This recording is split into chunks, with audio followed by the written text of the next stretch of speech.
PWD विभाग की समीक्षा बैठक की है और इस दौरान गेम चेंजर योजनाओं का अपडेट मुख्यमंत्री धामी ने लिया। मुख्यमंत्री ने रिस्पना और बिंदाल नदी पर 4 lane elevated road, Dehradun bypass, Asharodi से मोहकमपुर रिंग रोड निर्माण के साथ ही देहरादून मसूरी बाईपास की समीक्षा की। इस मीटिंग में रिस्पना बिंदाल एलिवेटेड रोड के मामले में बताया गया कि फिजिबिलिटी टेस्ट कर लिया गया।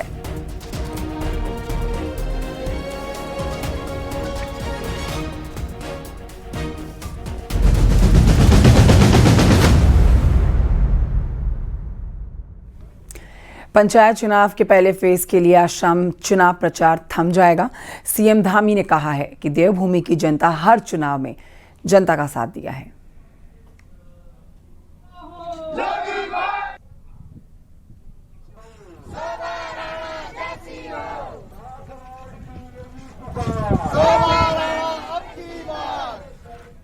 के लोग हमेशा से उन्होंने विकास को प्राथमिकता दी है, राष्ट्रवाद को प्राथमिकता दी है और हर चुनाव में उन्होंने अपना आशीर्वाद देकर हमें काम करने के लिए प्रोत्साहित किया है। इस चुनाव में भी चूँकि ये ग्राम सभाओं का चुनाव है, पंचायतों का चुनाव है, समाज के अंतिम छोर में रहने वाले लोगों का चुनाव है, उन तक सरकार की योजनाएं पहुंचनी है, राज्य की, केंद्र की। तो मैं यही कहना चाहूँगा कि जैसे उन्होंने चाहे लोकसभा हो, विधानसभा हो या नगर निगम हो, नगर पंचायतें हो, नगर पालिकाएँ हों, सभी में भारतीय जनता पार्टी को अपना आशीर्वाद दिया है, समर्थन दिया है। पंचायतों में भी वही समर्थन देकर हमको और तेज़ गति से राज्य के विकास के लिए अपना आशीर्वाद देंगे। उधर पंचायत चुनाव के पहले चरण के लिए प्रचार का आज आखिरी दिन, जिसको लेकर प्रत्याशियों ने प्रचार में पूरी ताकत झोंक दी है। घर घर जाकर मतदाता अपने लिए वोट मांग रहे हैं। 24 जुलाई को होगा पंचायत चुनाव के पहले चरण के लिए वोटिंग का कार्यक्रम। मतदान कराने के लिए पोलिंग पार्टियां रवाना।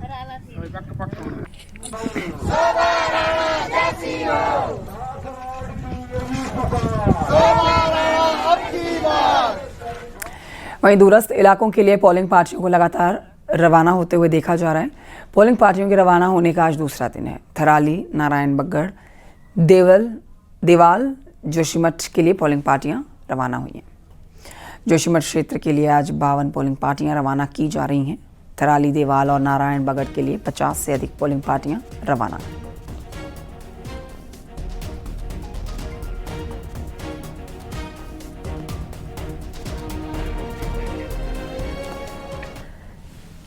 बॉर्डर जिले पिथौरागढ़ में मतदान कराना आमतौर पर काफ़ी कठिन होता है।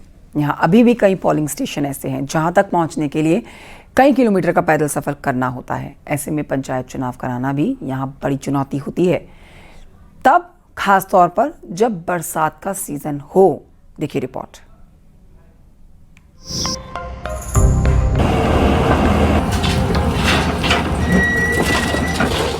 पिथौरागढ़ में आज भी कनार जैसे दुर्गम गांव हैं जहां तक पहुंचने के लिए पोलिंग पार्टियों को कई दिक्कतों से दो चार होना पड़ता है। कनार में मतदान कराने के लिए पार्टियों को 18 किलोमीटर का पैदल सफर तय करना होता है।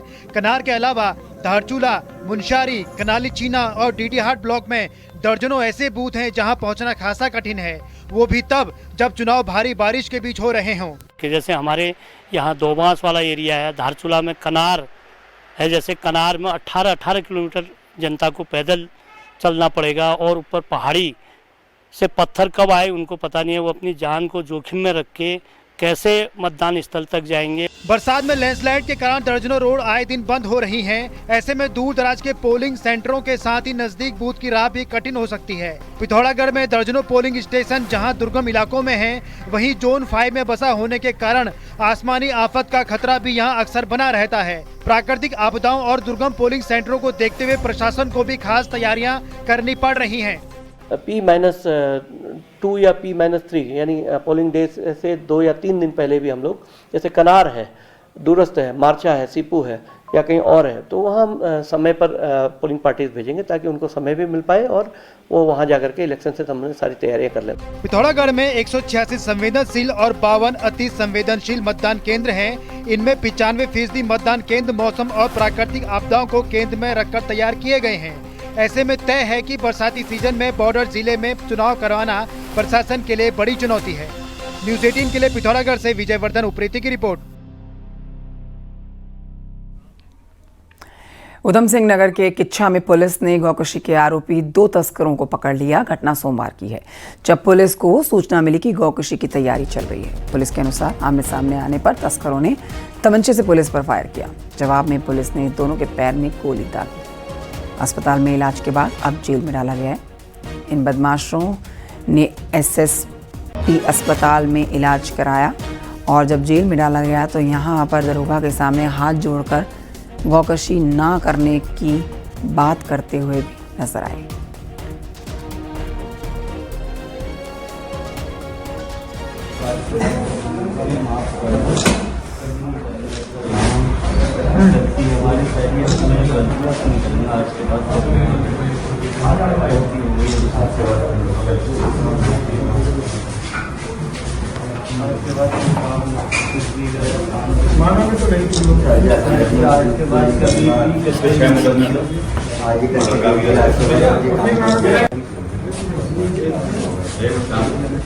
उन तस्करों को जिन्होंने गौवंश की हत्या की उनको गिरफ्तार करने के लिए घेराबंदी की गई। गिरफ्तारी से बचने के लिए उन्होंने पुलिस पर फायर किया। जवाब में पुलिस के द्वारा भी फायर किया गया, जिसमें वो घायल हुए। अभी उन्हें अस्पताल में ले आया गया है, उनका उपचार चल रहा है। उपचार के बाद जो इनसे अभी पूछताछ हुई उसमें उन्होंने यह बताया कि बंगाली कॉलोनी की घटना में एक और व्यक्ति शामिल था जिसका नाम मोनीस है, और 2 ये लड़के जो अभी घायल होने के उपरांत गिरफ्तार किए गए हैं, इसमें एक का नाम कफील और एक का नाम अजीम है। इनसे और गहनता से पूछताछ की जाएगी। खबर रुड़की से है, जहां पर नगला इमारती के पास में कांवड़ियों की चलती बाइक में अचानक से आग लगी और देखिए पूरी तरफ आग की धुएं की तस्वीरें निकलकर सामने आई। अफरा तफरी मच गई चारों तरफ। बाइक सवारों ने कूदकर अपनी जान बचाई और लोगों ने बड़ी मुश्किल से ही आग पर काबू पाया है।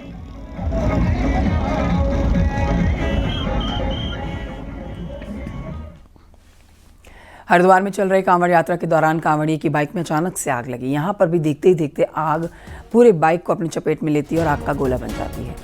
आप देखिए किस तरह से पूरा रूट बाधित हो गया और दूर तक बैरिकेडिंग कर दी गई, धमाका ना हो इस संभावना को देखते हुए। लेकिन आप देखिए बाइक के जलने के बाद बाइक की स्थिति आखिर कैसी हो जाती है।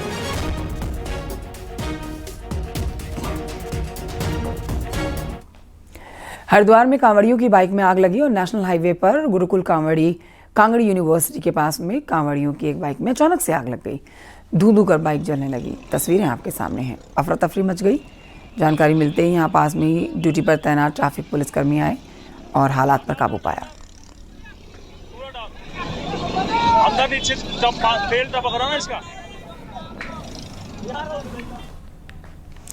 उत्तरकाशी में गंगोत्री नेशनल हाईवे पर गंगनानी के पास में एक कांवड़ी यात्री रात को सड़क से गहरी खाई में जा गिरा।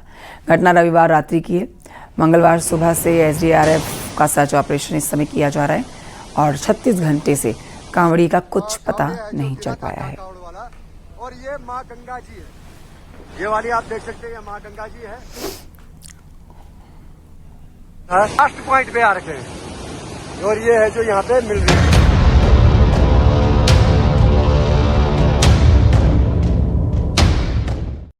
उत्तराखंड में आज के लिए बारिश का अलर्ट जारी किया गया है। पहाड़ी के कई जिलों में तेज बारिश हो सकती है। खासतौर पर गढ़वाल मंडल में भारी बारिश का अलर्ट है। 24 घंटे के लिए 4 जिलों में भारी बारिश का रेड अलर्ट जारी किया गया है। उत्तरकाशी, देहरादून, टिहरी, रुद्रप्रयाग 5 जिलों में ऑरेंज अलर्ट है और कई जिलों में येलो अलर्ट है।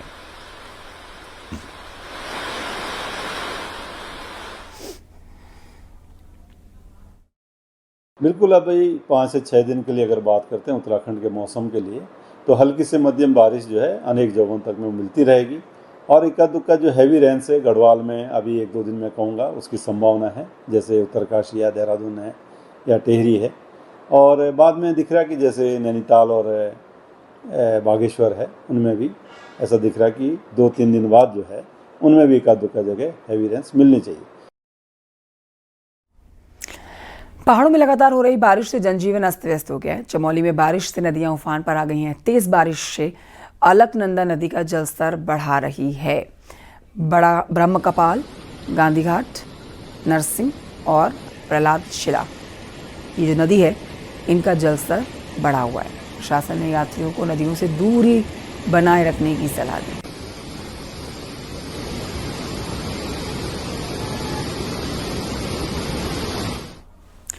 उधर पौड़ी मुख्यालय के साथ ही लैंसडाउन को जोड़ने वाला नेशनल हाईवे लैंडस्लाइड की चपेट में आ गया।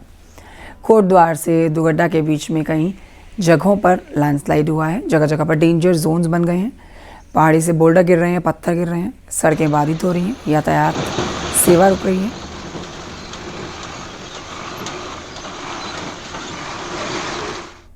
राजमार्ग 534 पर कोटद्वार से दुगड्डा के बीच चलना बेहद मुश्किल हो चुका है। जान में जोखिम में डालने जैसा यहां पर यात्रा करना है। ये 534 की तस्वीरें हैं कोटद्वार से दुगड्डा के बीच, जहां पर सड़क पूरी तरह से ढह चुकी है। सिर्फ 2 से 3 मीटर का हिस्सा बचा हुआ है, जिसमें जो वाहनों की आवाजाही की जा रही है, और एक बड़ा हिस्सा सड़क का वो ढहकर पूरा नदी में समा गया है। और लंबे समय से ये हिस्सा लगातार ढहता जा रहा है। नीचे का पुस्ता पूरी तरह से हिल गया है और लोगों को आए दिन भारी परेशानियों का सामना करना पड़ता है। ये रास्ता पौड़ी और लैंसडाउन को भी जोड़ता है। ऐसे में हज़ारों यात्री इससे अपने वाहनों से इसमें यात्रा करते हैं और आए दिन इसमें हादसों का कारण भी बनता जा रहा है और लोग अपनी जान का जोखिम उठाकर यात्रा करते हैं। और एक और ये सड़क ढह गई है तो दूसरी ओर लैंडस्लाइड का भी इस पूरे मार्ग पर खतरा बना हुआ है। ऊपर से लैंडस्लाइड लगातार होती रहती है जैसे ही बरसात होती है, तो कहा जा सकता है कि कहीं ना कहीं जो राष्ट्रीय राजमार्ग है उस पर चलना बेहद खतरनाक हो चुका है और रोज़ लोग अपनी जान का जोखिम में डालकर इस रास्ते से आवाजाही करने को मजबूर हैं। अनुपम भारद्वाज, न्यूज़ 18, कोटद्वार।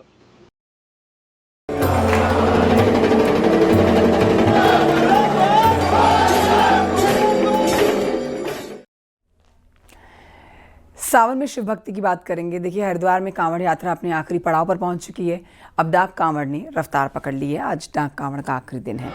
डाक कांवड़िया हरिद्वार से गंगा जल लेकर रवाना हो चुके हैं। डाक कांवड़ियों की गाड़ियों से पार्किंग और हाईवे फुल है। ट्रैफिक व्यवस्था को लेकर पुलिस पूरी तरह से मुस्तैद है।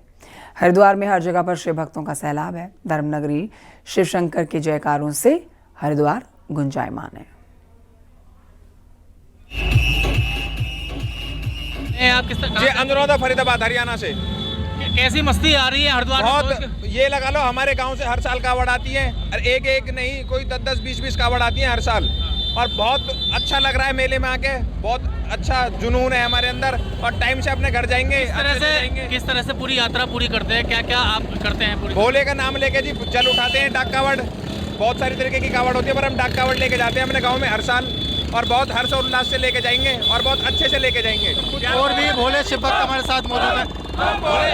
ये बताइए किस तरह से डाक कावड़ जो है उसकी यात्रा किस तरह से पूरी करते हैं? एक व्यक्ति इसमें भागता है, बाकी सब लोग गाड़ी में रहते हैं। कैसे गंगा जल ले जाते हैं आप? हमारी पूरी टीम हरिद्वार हर की पौड़ी से जल उठाती है और जब तक वो जल हम अपने मंदिर पर नहीं चढ़ाते शिवलिंग पर तब तक हम रुकते नहीं हैं।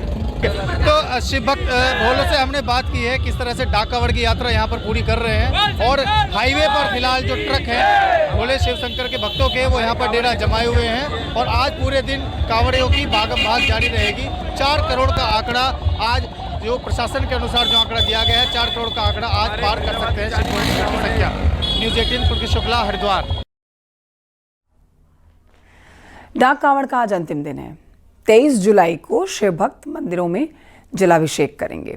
मंगलोर बाईपास अब पूरी तरह से कांवड़ियों के हवाले कर दिया गया।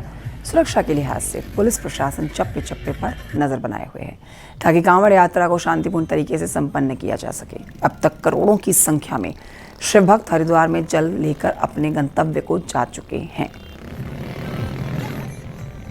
जहाँ पर हम अभी खड़े नगला इमरती डाइवर्जन, ये पूरे कांवड़ यातायात व्यवस्था का बहुत क्रूशियल पॉइंट है। पिछले 3 दिनों से लगातार डाइवर्जन चल रहा है और जो आप ये गाड़ियों का रेला देख रहे हैं ये पिछले 48-50 घंटों से लगातार चल रहा है। लेकिन जो हमारा प्लान है उसके हिसाब से प्रॉपर व्यवस्था चल रही है। एग्जीक्यूशन एकदम ओके है, कहीं कोई जाम की स्थिति नहीं है, तो हमारा प्लान एकदम सटीक चल रहा है।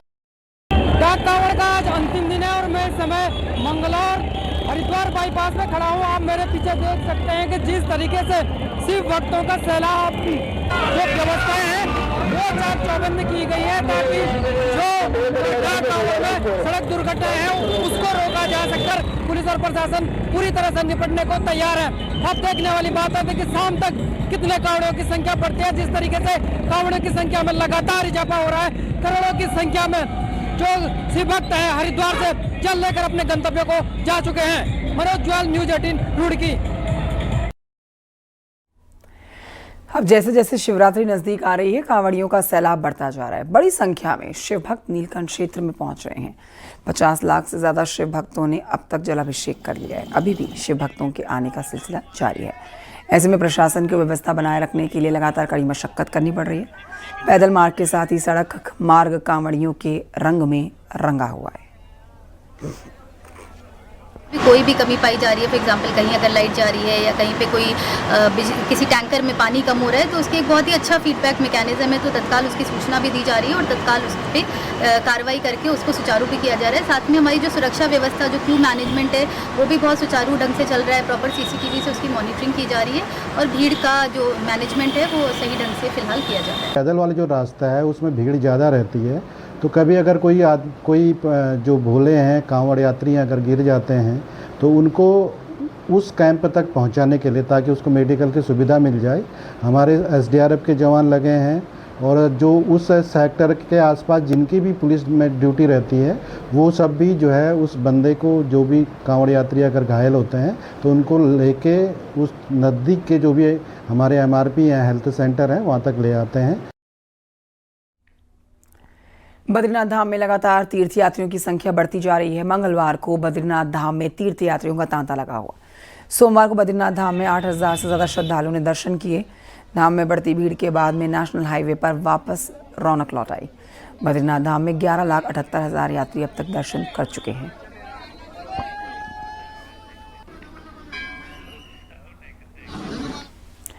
हल्द्वानी में इन दिनों जिला प्रशासन और रेलवे की टीम रेलवे जमीन पर हुए अतिक्रमण का सर्वे कर रही है। अब इसी सर्वे के दौरान एक बड़ा खुलासा होता है। बनभूलपुरा इलाके में पड़ने वाले किदवई नगर में नेपाली परिवारों को चिन्हित किया गया है, जिन्होंने रेलवे की जमीन पर सिर्फ कब्जा किया, ना सिर्फ कब्जा किया बल्कि भारत के सरकारी कागजात भी बनवा लिए। सर्वे के दौरान पता लगा कि नेपाली परिवारों के पास तो भारत के वोटर कार्ड भी हैं, उत्तराखंड का राशन कार्ड भी है, आयुष्मान कार्ड भी है, आधार कार्ड तक मौजूद है। नेपाली परिवारों के पास इस तरह के डॉक्यूमेंट्स देख के खुफिया एजेंसियां सतर्क हो गई। रेलवे की भूमि पर विभिन्न समयों में जो अतिक्रमण हुआ है उसको लेकर के रेलवे ने जो है जिला प्रशासन से अपील की है कि हमारे को चिन्हीकरण में हमको सहयोग दिया जाए। तो हमने यहाँ पर जो सिटी मजिस्ट्रेट साहब हैं और SDM हैं, तहसीलदार हैं, सब लोगों को इस पर तैनात किया है। त्रिस्तरीय पंचायत चुनाव को लेकर पुलिस और आबकारी विभाग शराब को लेकर सतर्क है। रामनगर और उसके आसपास पुलिस ने 50 लीटर से ज़्यादा शराब पकड़ते हुए 15 लोगों के खिलाफ मुकदमा दर्ज किया। आबकारी विभाग ने इस दौरान करीब 50,000 लीटर नष्ट किया है लहन। 20,000 लीटर शराब पकड़ी है। टीम ने कई जगहों पर भट्टियों को भी तोड़ा। या छोई, ईसाई फार्म, हम लगातार अल्टरनेट भट्टियां तोड़ रहे हैं और समय से अभी पूर्व में हमारे द्वारा हम 1500 या 2000 के समथिंग शराब पकड़ी गई है और 40-50 हज़ार लहन नष्ट किया गया है। उत्तराखंड में शहरों में नगर निगम या फिर नगर पालिका, नगर पंचायत, सभी का प्रशासन कूड़े की समस्या से परेशान है, क्योंकि यहाँ जहाँ तरफ आपकी नज़र जाएगी वहाँ पर लोग जानबूझकर गंदगी फैलाते हुए नजर आएंगे। दूसरी तरफ रात के अंधेरे में चुपचाप अपने पालतू जानवरों को सड़क पर छोड़ के दूसरों को मौत के मुंह में धकेल देते हैं। ये चिंता वाली बात है।